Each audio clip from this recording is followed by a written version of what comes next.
Hey guys, mambo, karibuni tena katika channel yangu.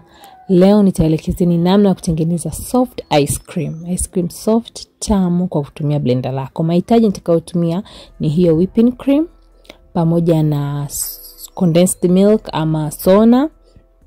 Nitatumia ladha mbili, nitakuwa na ladha ya strawberry pamoja na vanilla pamoja na rangi ya red ya nyekundu.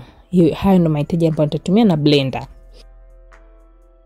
Blender lako utaanza kwa kuweka ile whipping cream.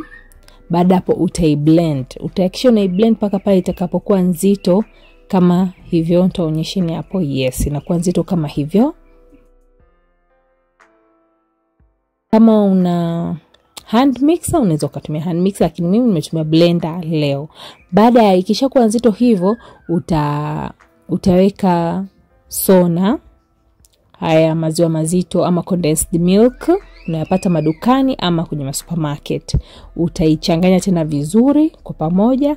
Baada hapo utagawa. Kama unataka ladha 3 utagawa mara 3. Lakini mimi ninatumia ladha 2, kwa hiyo nimegawa mara 2. Bakuli nimeweka vanilla kwenye blender, nikarudisha tena nikaweka nyekundu, rangi nyekundu kwa sababu nimeweka strawberry.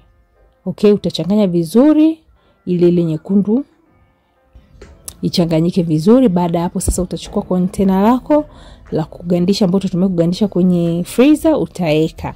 Mimi nikaweka tu randomly kama hivyo. Okay, lakini katokea design kizuri kisimple kama hivyo.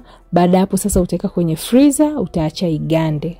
Comment hapo chini kwenye comment section wewe unapendelea ice cream ya aina gani, kama ni strawberry, vanilla, kama ni ya embe. By the way, mimi of late napendelea ice cream ya lemon. Kama umesikia ice cream ya lemon, soft ice cream ya lemon, naipenda sana. Comment hapo chini wewe ni mpenzi wa ice cream gani. Kwa kama mnavyoona hapo, utaisave ice cream yako, utakula vile unavyopendelea. Okay? Asanteni sana kwa kuangalia video hii. Usisahau kulike, usisahau kusubscribe kama ni mgeni. Tutaonana tena wiki ijayo. Bye bye.